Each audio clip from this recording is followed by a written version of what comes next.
Hello बच्चों, आप देख रहे हैं एसटी क्लासेस। बच्चों, हमने पहले वीडियोस में रेजोनेंस के बारे में डिस्कस किया कि रेजोनेंस क्यों लाया गया और उसकी क्या क्या डेफिनेशन, उसके डेफिनेशन क्या थे, और साथ ही हमने डिस्कस किया कि रेजोनेंस के लिए क्या क्या कंडीशंस को फुलफिल करेगा तो वो स्ट्रक्चर रेजोनेटिंग स्ट्रक्चर कहे जाए।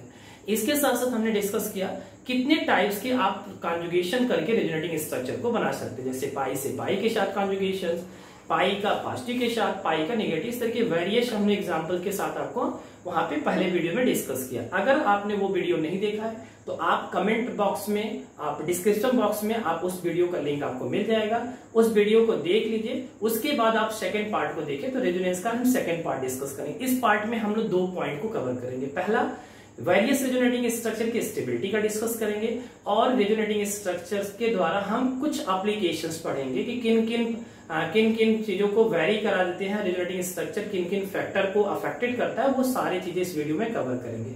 आइए चलिए डिस्कस करते हैं कि वेरियस रेजोनेटिंग स्ट्रक्चर की स्टेबिलिटी किन किन पैरामीटर डिपेंड करता है। तो स्टेबिलिटी ऑफ वेरियस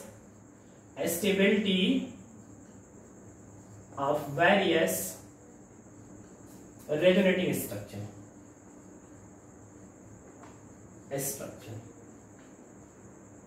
ओके।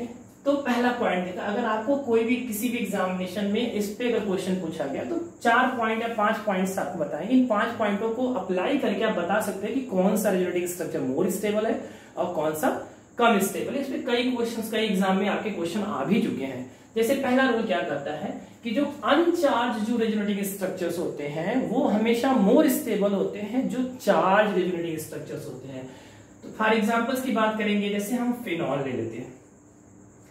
पहला रूल कहता है कि अनचार्ज resonating structures is more stable than the charge resonating structure. जैसे इसमें हमने फिनॉल का रेजोनेटिंग स्ट्रक्चर ड्रॉ करेंगे तो लोन पेयर डिलोकलाइज्ड होगा, ये बॉन्ड ब्रेक होगा, तो यहाँ पे बन जाएंगे double bond OH। Lone pair यहाँ से डिलोकलाइज किया तो इसके ऊपर क्या जाएगा, पॉजिटिव चार्ज। अभी एक लोन पेयर है आपका, एक हमने बताया था कि अगर 2 या 2 से अधिक लोन पेयर है तो एक ही lone pair of electron conjugation में पार्टिसिपेट करता है। फर्स्ट वीडियो में डिस्कस कर चुके हैं। यहाँ 2 था तो एक यहाँ पे कॉन्जुगेशन किया, यहाँ पे क्या जाएगा, नेगेटिव चार्ज आ जाएगा, यहाँ पे आपके डबल बॉन्ड्स आएंगे। इसका एक रेजोनेटिंग स्ट्रक्चर हमने बना दिया।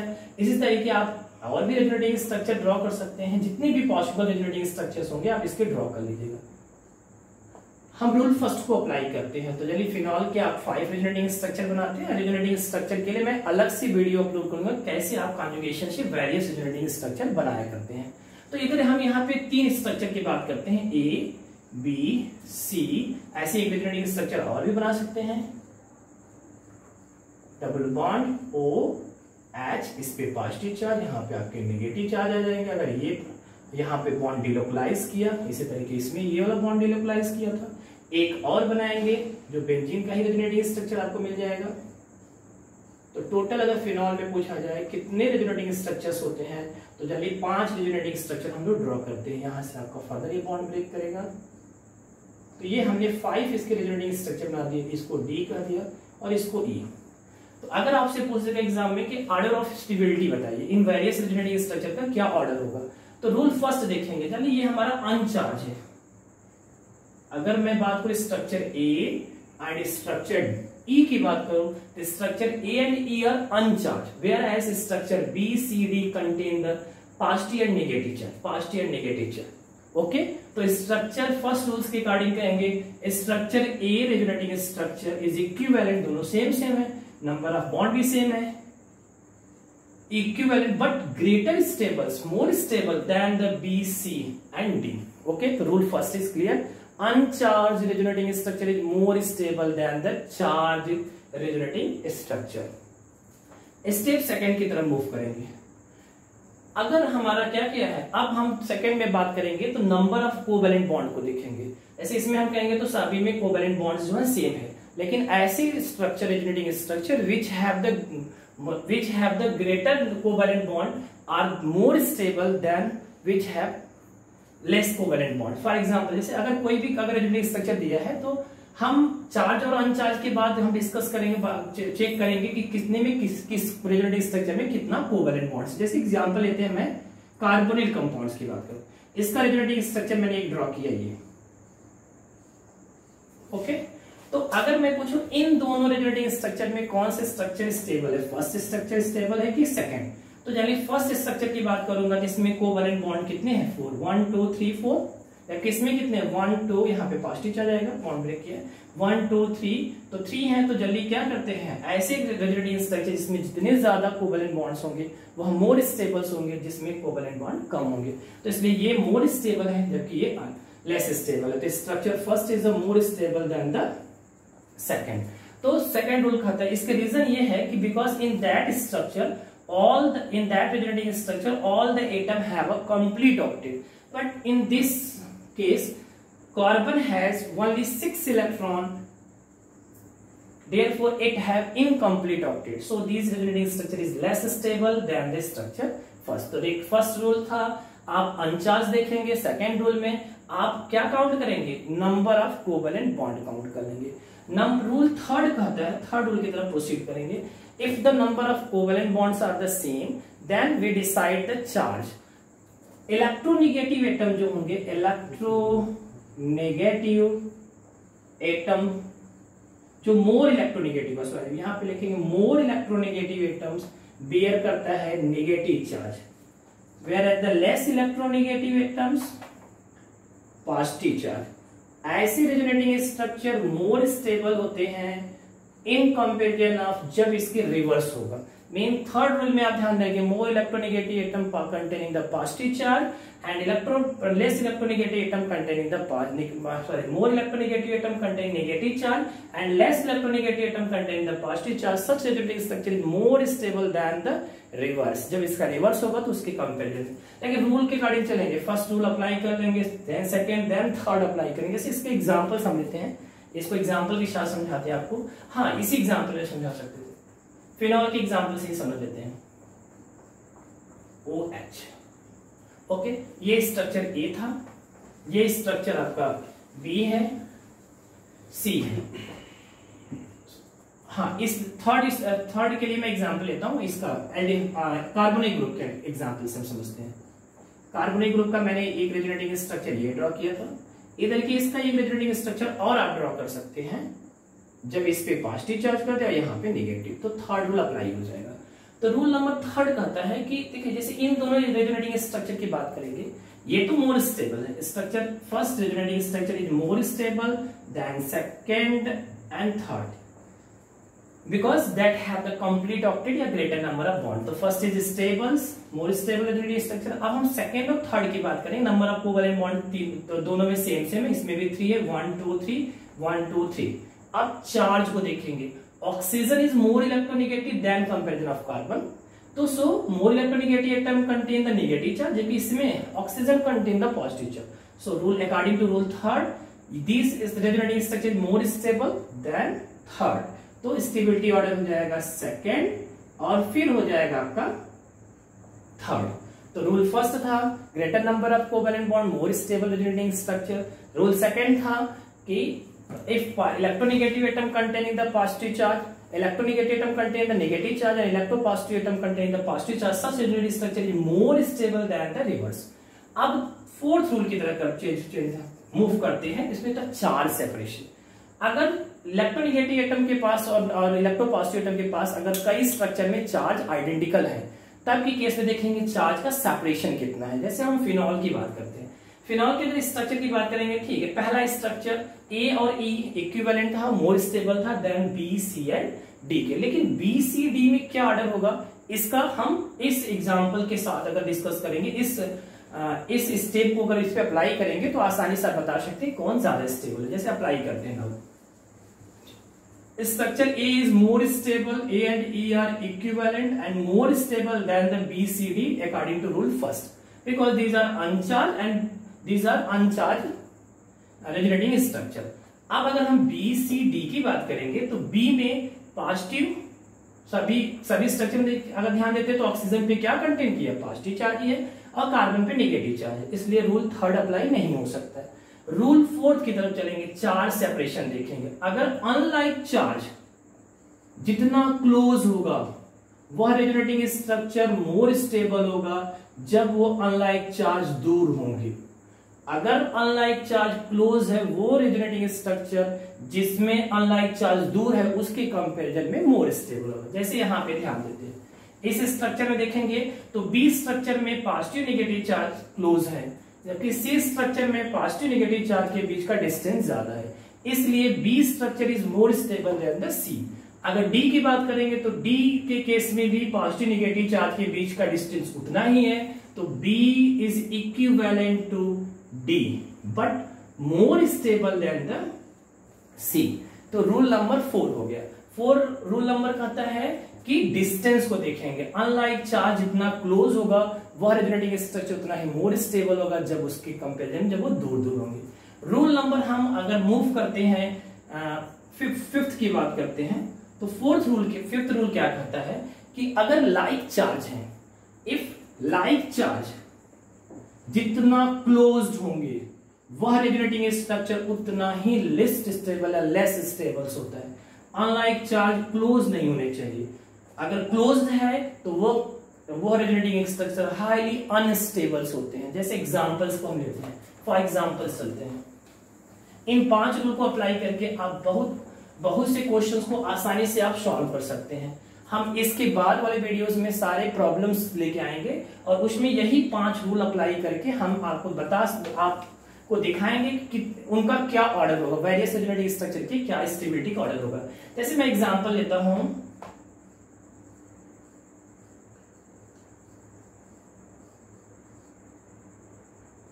वन नाइट्रो 1,3 ब्यूटाडाइन्स की बात करूं, इसका मैंने एक रेजोनेटिंग स्ट्रक्चर ड्रॉ किया, N डबल बॉन्ड O पे माइनस पॉजिटिव चार्ज। हाँ, ये फॉर्मल चार्ज कैसे कैलकुलेट करते हैं, आपको एक स्लाइड और लाएंगे जिसमें सारे फॉर्मूले होंगे फॉर्मल चार्ज कैलकुलेट करने के लिए, हाइब्रिडाइजेशन कैलकुलेट करने के लिए, बॉन्ड एंगल कैलकुलेट करने के लिए, उसके साथ साथ परसेंटेज ऑफ एस कैरेक्टर, जितने भी आपके फॉर्मूले के द्वारा हम कैलकुलेट करते हैं वो सारे वीडियोस डिस्कस कर लेंगे उसमें। तो नाइट्रोजन का 4 वैलेंसी इसलिए सिर्फ पॉजिटिव चार्ज है। अब मैंने इसका रेजोनेटिंग स्ट्रक्चर, मैंने बॉन्ड को इस तरीके ब्रेक करना, तो इस पे पॉजिटिव चार्ज आ गया, यहाँ पे नेगेटिव चार्ज आ गया। इसका एक फर्स्ट रेजोनेटिंग, इसका मैंने रेजोनेटिंग स्ट्रक्चर ड्रॉ किया। इसी तरीके आप एक और इसका रेजोनेटिंग स्ट्रक्चर ड्रॉ कर सकते हैं इसी का अपोजिट ब्रेक करके। जैसे यहाँ पे कर लेते हैं, यहाँ पे आप क्या आ जाएंगे, इस तरीके ब्रेक किया, यहाँ पे पॉजिटिव चार्ज, यहाँ पे negative charge, N plus double bond O पे माइनस। ये थर्ड स्ट्रक्चर हो गया। इन तीनों की स्टेबिलिटी की बात करेंगे कि इसका क्या करेक्ट ऑर्डर होगा स्टेबिलिटी का।